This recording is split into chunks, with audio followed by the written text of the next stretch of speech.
അപ്പം സിനിമ പ്രാന്തിൻ്റെ എല്ലാ പ്രേക്ഷകർക്കും സ്വാഗതം. ഞങ്ങളതൊരു ഒരു ഡിഫറെൻ്റ് ആയൊരു ഇൻ്റർവ്യൂ ആണ് ഞങ്ങളിത് ട്രൈ ചെയ്യുന്നത്. ഇത് ശരിക്കും 18+ ഓഡിയൻസിനെ ടാർഗറ്റ് ചെയ്തിട്ടുള്ള ഒരു സിനിമ തന്നെയാണ്. ഇൻഡസ്ട്രിയിൽ വലിയ വലിയ ആർട്ടിസ്റ്റുകളുടെ സിനിമകളിൽ വലിയ വലിയ ഡയറക്ടേഴ്സിൻ്റെ റൈറ്റേഴ്സിൻ്റെ സിനിമ എഡിറ്റ് ചെയ്തിട്ടുള്ള ഒരാളാണ് അല്ലേ. 18+ സിനിമ എന്തുകൊണ്ടാണ് അങ്ങനെ ഒരു ട്രൈയിലേക്ക് സജീവ എത്തിയത്? പീരീഡ് ഓഫ് ടൈമിൽ അവരുടെ ക്യാമറയിൽ റെക്കോർഡ് ചെയ്യപ്പെട്ടിട്ടുള്ള പിന്നെ കുറച്ചൊക്കെ റെക്കോർഡ് ചെയ്തിട്ടുള്ള വിഷ്വൽസ് ആണ് സിനിമ. പാത്ത് ബ്രേക്കിംഗ് സിനിമകൾ എപ്പോഴും ചെയ്തിട്ടുള്ള ഒരു ഡയറക്ടറാണ് അനുരാഗ് കശ്യപ് എന്ന് പറയുന്നത്. അപ്പോൾ അദ്ദേഹത്തിന് എവിടെയൊക്കെയോ ഒരു റിലേറ്റബിലിറ്റിയോ അല്ലെങ്കിൽ അദ്ദേഹത്തിന് തോന്നിയത് കൊണ്ടാണ് ഞാൻ പ്രസന്റ് ചെയ്യാമെന്ന് പറഞ്ഞത്. ഞാൻ മാത്രം എനിക്ക് സിംഗിൾ സീൻസ് ആണെങ്കിൽ പോലും അതും ഈക്വലി ഡിഫിക്കൽട്ടായിരുന്നു എനിക്ക് അത് മനസ്സിലായി ചെയ്ത് വരാനായിട്ട്. കാരണം നമ്മൾ സാധാരണ ഒരു സിനിമ തന്നെ ഞാൻ പഠിച്ചു വരുന്നുള്ളൂ എങ്ങനെ എഴുതാമെന്ന്. അപ്പോഴാണ് ഇങ്ങനെ ഈ ഫൗണ്ട് ഫുട്ടേജ് ഓണറിലുള്ള ഫുൾ ടെക്നിക്കൽ പെർസ്പെക്റ്റീവും കൂടി നമ്മൾ ആലോചിക്കേണ്ടി വരുന്ന ഒരു സിനിമ എഴുതുന്നത്. നമ്മളിലുള്ളത് ഈ ക്യാരക്ടേഴ്സും അവരുടെ ജീവിതവും അവരുടെ സാഹചര്യവും അതൊക്കെയാണ് നമ്മളിലുള്ളത്.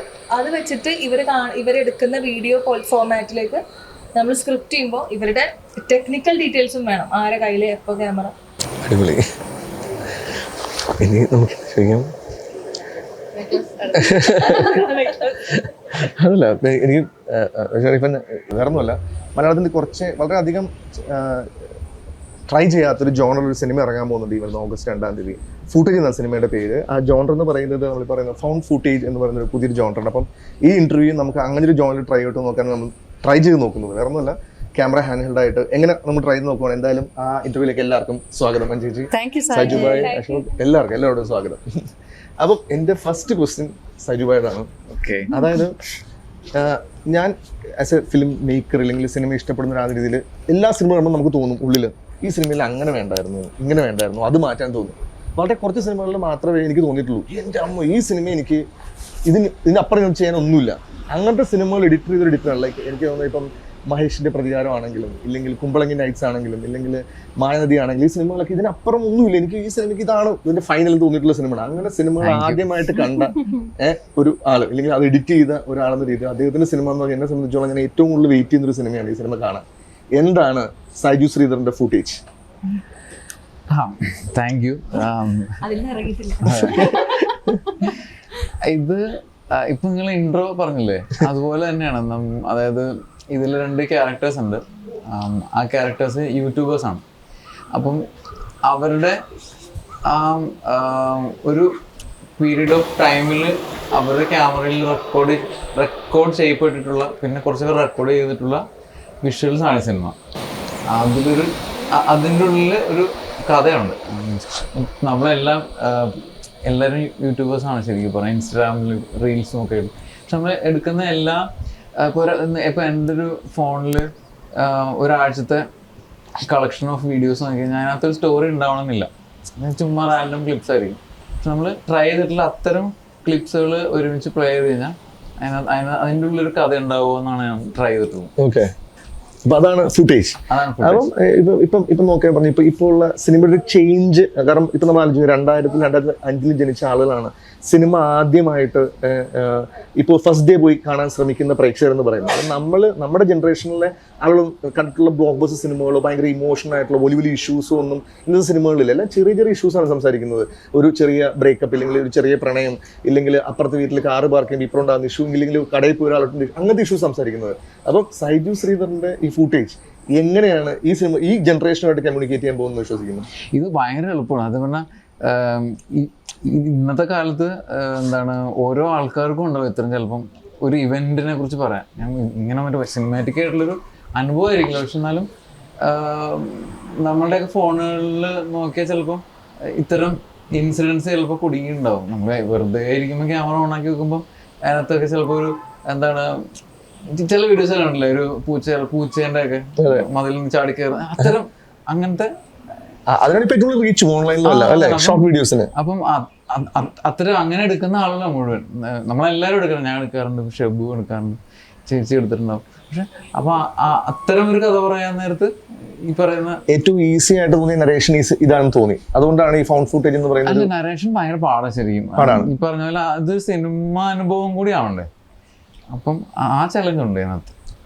കൂടുതലും സിംഗിൾ ഷോട്ടുകളും ഇല്ലെങ്കിൽ ഹാൻഡ് ഹെൽഡ് ഷോട്ടുകളൊക്കെ ആയിരിക്കും കൂടുതലും, അല്ലെങ്കിൽ ഇപ്പൊ ട്രെയിലർ നമ്മൾ കണ്ടതുപോലെ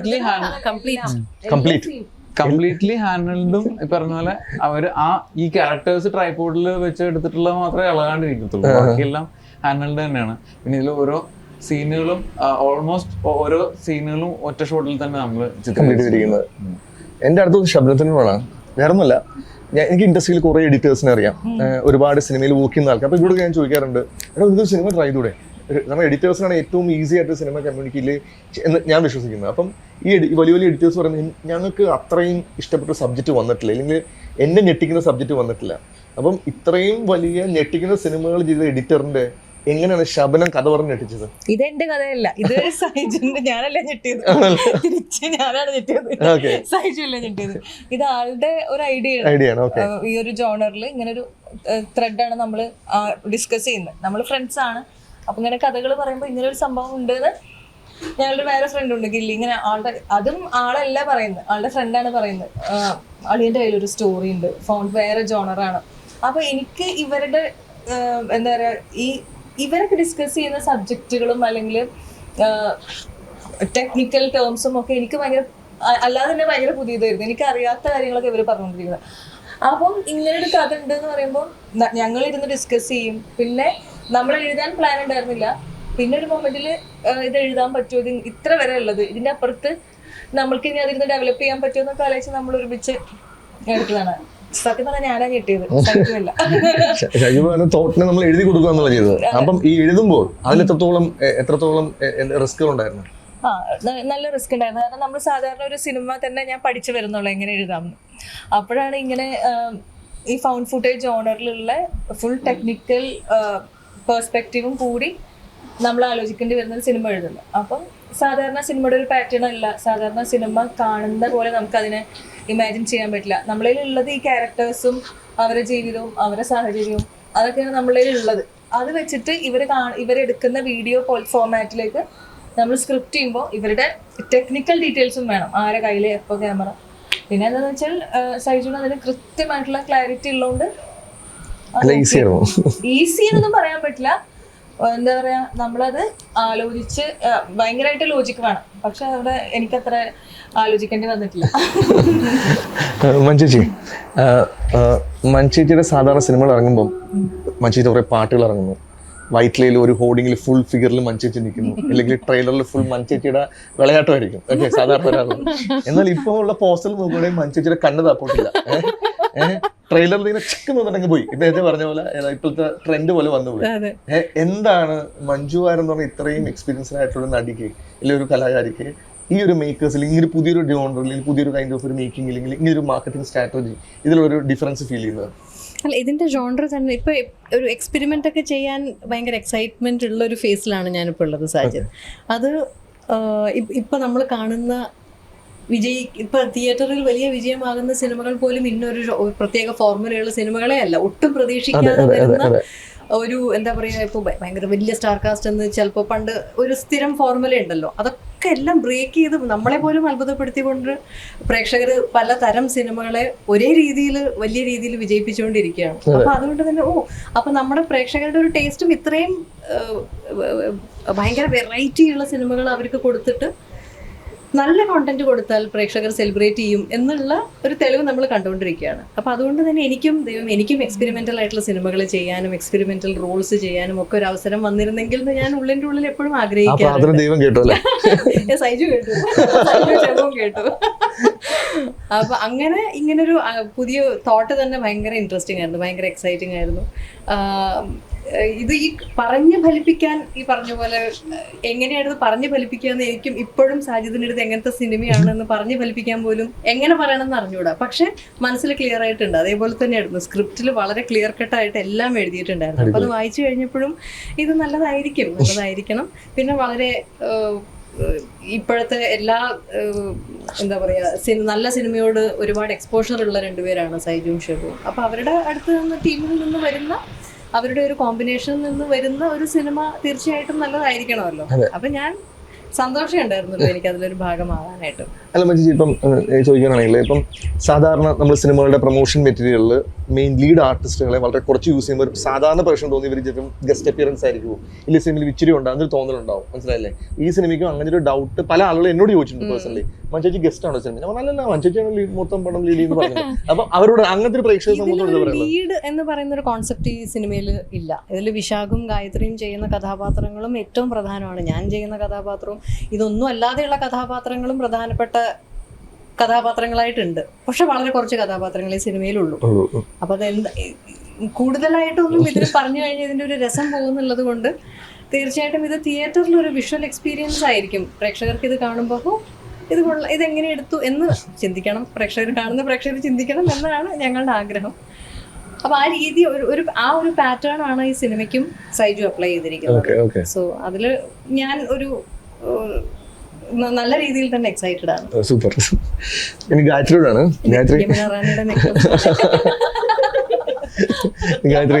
ഗായത്രി സംബന്ധം ആലോചിച്ച് നോക്കിയേ, നാലാമത്തെ സിനിമ അല്ലേ? അഞ്ചാമത്തെ സിനിമ. ഓക്കെ, അഞ്ചാമത്തെ സിനിമയിൽ ഇത്രയും ഒരു എക്സ്പീരിയൻസ്ഡ് ആയ ഒരു ഡയറക്ടർ, ഇത്രയും പോപ്പുലർ ഒരു ഡയറക്ടറിന്റെ പടത്തിൽ അഭിനയിക്കാൻ പറ്റുന്നു, മഞ്ജുജിയുടെ സ്ക്രീൻ സ്പേസ് ഷെയർ ചെയ്യാൻ പറ്റുന്നു. എന്താണ് ഇപ്പോഴത്തെ എക്സൈറ്റ്മെന്റ്? എന്താണ് പ്രേക്ഷകരോട് പറയുന്നത്?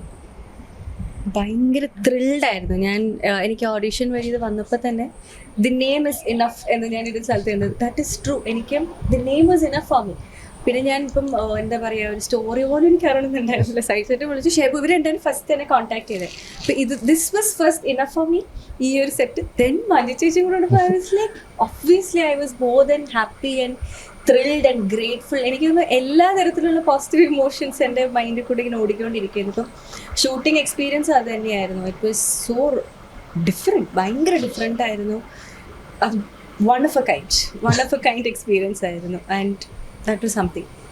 ഷൂട്ടിംഗ് എക്സ്പീരിയൻസ് ഈ പറഞ്ഞ പോലെ ഒരുപാട് ഈ സിംഗിൾ ഷോട്ട് ഫൈറ്റ്സ് എന്ന് പറയുമ്പോൾ ഇപ്പം നമുക്കൊരു കട്ടില്ല ഒരു ഫൈറ്റ് ഒക്കെ റിയലൈസ് ചെയ്യാൻ പറ്റുന്ന പറഞ്ഞാൽ ഒരുപാട് സ്ട്രഗിളിന് ആവശ്യമുണ്ടാകും. ഒരു ക്യാമറ പൊസിഷൻ നിൽക്കുകയാണെങ്കിൽ എന്നാൽ നമുക്ക് ഈ കട്ടിൽ കുറേ സാധനങ്ങൾ നമുക്ക് മാച്ച് ചെയ്യാൻ പറ്റും. ഫൈറ്റിന്റെ അത്ര മൂവ്മെന്റ് ഇത്രയൊക്കെ ആയി പോയാൽ മതി.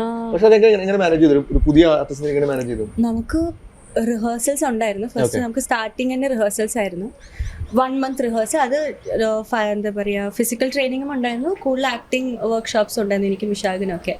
Because making is so different. നമുക്കും അത് മനസ്സിലാക്കാനും എനിക്ക് എസ്പെഷ്യലി മനസ്സിലാക്കാൻ കുറച്ചും കൂടി ടൈം എടുത്തു. ഷൂട്ട് സ്റ്റാർട്ട് ചെയ്ത് ഒരു 6-7 days എടുത്തു എനിക്ക് പ്രോപ്പർലി ഇതിൻ്റെ ഒരു രീതി മനസ്സിലാവാനായിട്ട്.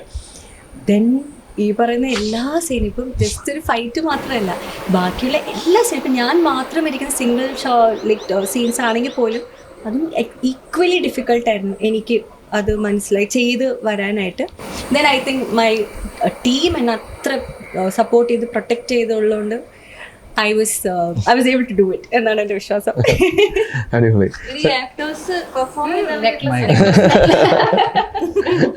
ഇവര് 3 പേരും തമ്മിൽ കൃത്യമായിട്ടുള്ളൊരു കോർഡിനേഷൻ വേണം, അല്ലെങ്കിൽ ഒരു ഭയങ്കര ഒരു പരസ്പര ധാരണയിലാണ് അത് പെർഫോം ചെയ്യാനും ഒക്കെ പറ്റും.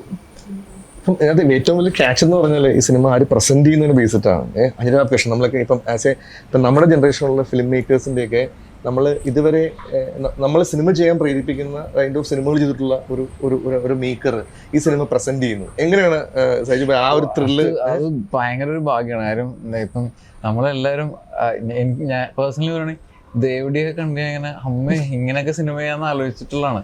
അപ്പോൾ അങ്ങനത്തെ ഒരാള് ഇത് പ്രസന്റ് ചെയ്യുന്നതെന്ന് പറയുന്നത് ഒന്നും പറയാനില്ല. പക്ഷെ അത് മഞ്ചേച്ചിയാണ് അത് പുള്ളീനെ കാണിച്ചതും അത് അത് ഒരു റീസൺ ആയിട്ട് പടം കണ്ടിട്ട് എന്താണ് അതിനെ കുറിച്ച് പറഞ്ഞത്? അപ്പോൾ ഈ സിനിമ കഴിഞ്ഞപ്പോൾ അത് കാണാൻ ഒരു ആഗ്രഹം പ്രകടിപ്പിച്ചപ്പോൾ ഞാനത് അയച്ചു കൊടുത്ത് അദ്ദേഹത്തിന് കാണിച്ചു കൊടുത്തു.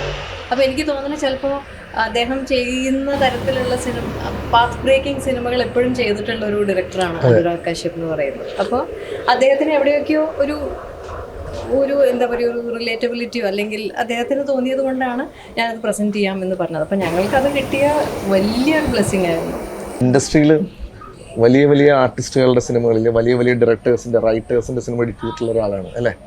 അവിടെ ശരിക്കും നിങ്ങൾക്ക് ഭയങ്കര കൊമേഴ്ഷ്യൽ ഫോമായിട്ടൊരു സിനിമ ട്രൈ ഔട്ട് ചെയ്യാം അല്ലേ? വളരെ ഈസിലി പബ്ലിക്കിന് ഏറ്റവും കൂടുതൽ ആൾക്കാർ. അവിടെ എന്തുകൊണ്ട് ഇങ്ങനൊരു പുതിയൊരു ജോണർ ഇല്ലെങ്കിൽ നമ്മൾ കണ്ടുപരിചില്ലാത്തൊരു ജോണർ ഇല്ലെങ്കിൽ അതുപോലൊരു സ്റ്റൈലൊരു സിനിമ ഇല്ലെങ്കിൽ ഒരു 18+ സിനിമ എന്തുകൊണ്ടാണ് അങ്ങനെ ഒരു ട്രൈയിലേക്ക് സജീവ എത്തിയത്? എനിക്ക് ഞാൻ കണ്ട് ശീലിച്ചതും കണ്ടിട്ടുള്ള എല്ലാം കണ്ട സിനിമകളെല്ലാം എന്നെ കൊണ്ടത് ചെയ്യിപ്പിച്ചതാന്ന് തോന്നുന്നു. ഒരു എഴുതാൻ നേരത്താണെങ്കിലും ഞാൻ കണ്ട സിനിമകളിൽ അങ്ങനെയാണല്ലോ, അപ്പോൾ അത് ഇതിലും അങ്ങനെ തന്നെയല്ലേ ഇവിടെ നമ്മൾ തന്നെയല്ലേ ചെയ്യേണ്ടത് എന്നുള്ളൊരു തോന്നലില്ല. അതായത് എന്താണ് ഇവിടുത്തെ ഒരു ഫോർമാറ്റ് അല്ലാതെ മീൻസ് ഇപ്പോൾ ആ മെത്തേഡ് ഉപയോഗിക്കാതെ ഇപ്പോൾ പുറത്തുള്ള സിനിമകളിൽ അവർ മേക്ക് ചെയ്യുന്ന പോലെ തന്നെ നമ്മൾ ട്രൈ ചെയ്തിട്ടുള്ളത്. അതാണ് ട്രൈ. അപ്പം മഞ്ചേച്ചി ഇപ്പൊ ഇതിന്റെ ഫസ്റ്റ് ലുക്ക് ഒരു പോസ്റ്റർ ഇറങ്ങിയപ്പം കുറച്ച് വിവാദങ്ങൾ അതിന് പുറത്തുണ്ടായിരുന്നില്ലായിരുന്നു അത് അപ്പം മഞ്ചേച്ചിയുടെ പ്രൈം ഓഡിയൻസിനെ ബ്രേക്ക് ചെയ്തുകൊണ്ട് ആദ്യമായിട്ട് മഞ്ചേച്ചിയുടെ 18+ ആയിട്ടുള്ള ഒരു സിനിമ ചെയ്യുകയാണ്. എന്താണ് ആ പ്രേക്ഷകരോട് ഇപ്പം അവരും ഈ സിനിമ കാണാൻ രണ്ട് മൂത്തിലിരിക്കുന്ന ആൾക്കാരുണ്ടാവും, ഈ സിനിമ കഴിയുമ്പോൾ പല ചർച്ചകളും ഉണ്ടാവുമായിരിക്കാം. പക്ഷെ ഒരു പോസ്റ്ററിന് പോലും മഞ്ചേച്ചി ഗായത്രിയുടെ ഫോട്ടോ ആണെങ്കിലും ആൾക്കാരത് ഇത് ആണോ ഡൗട്ടിലേക്ക് നോക്കി ഒരുപാട് ചർച്ചകൾ ഞാൻ കണ്ടു ഓൺലൈനിൽ. അപ്പം ആ ഓഡിയൻസിനോട് എന്താണ് മഞ്ചേച്ചിക്ക് ഈ സിനിമയിലൂടെ പറയാനുള്ളത്? ഇല്ല, ഇത് ശരിക്കും 18+ ഓഡിയൻസിനെ ടാർഗറ്റ് ചെയ്തിട്ടുള്ള ഒരു സിനിമ തന്നെയാണ്.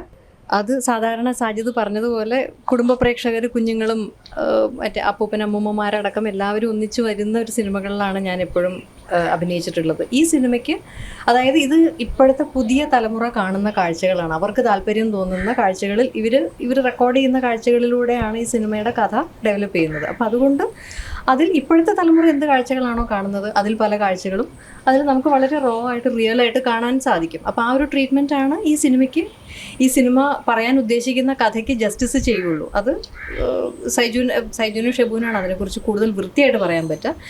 എന്നെ സംബന്ധിച്ച് അതായത് എൻ്റെ പേര് കാണുമ്പോൾ വരുന്ന ഒരു പ്രേക്ഷകരുണ്ട്, അപ്പോൾ അവരോട് പറയേണ്ട ഉത്തരവാദിത്തം ഞാൻ അടങ്ങുന്ന ടീമിന് മൊത്തമുണ്ട്. അപ്പോൾ അതുകൊണ്ടാണ് 18+ ആണ് എന്നുള്ളൊരു ഇൻഫർമേഷൻ നമ്മൾ മുൻകൂട്ടി പറയുന്നത്. ആ ഒരു ഉത്തരവാദിത്തം ഞങ്ങൾക്കും ഉണ്ട്. തിയേറ്ററിൽ തന്നെ വന്ന് കാണുകയും ചെയ്യണം. അപ്പോൾ ആ തിയേറ്ററിലേക്ക് വരുന്ന പ്രേക്ഷകർക്കും ആ ഒരു അറിവ് ഉള്ളിൽ വെച്ചുകൊണ്ട് വേണം ഈ സിനിമ കാണാൻ എന്നുള്ളത് കൊണ്ടാണ് നമ്മളങ്ങനെ മുൻകൂട്ടി അത് അറിയിച്ചത്. ഓക്കെ, എന്താണ് സൈജുബായിക്ക് ഈ ഒരു ഇതിൽ പ്രേക്ഷകരോട് പറയാനുള്ളത്? ഇല്ല, അങ്ങനെ എനിക്കങ്ങനെ ചേച്ചി പറഞ്ഞത് തന്നെ എനിക്കും പറയാനുള്ളത്. എല്ലാം വന്നിട്ടുണ്ടെന്ന് ചേച്ചി പറഞ്ഞത്. അതെ. അപ്പം എന്തായാലും ഓഗസ്റ്റ് 2-ാം തീയതി മഞ്ചേച്ചിയുടെ അല്ലെങ്കിൽ സൈജുബായുടെ ഇവരെല്ലാവരും ഡ്രീം പ്രോജക്റ്റ് വരാൻ പോവുകയാണ്. നമ്മൾ ഇതുവരെ കാണാത്തൊരു ജോണറിൽ, നമ്മൾ ഇതുവരെ കേട്ട് പരിചയമില്ലാത്തൊരു നരേഷനിൽ മഞ്ചേച്ചി ഒരു വേറൊരു ഫേസിൽ പുതിയ മുഖം എന്ന് പറയാം, വേറൊരു അറ്റംപ്റ്റ് ആണ്. അപ്പം എല്ലാവരും ഈ സിനിമ തിയേറ്ററിൽ കൊണ്ട് കാണണം. Thank you.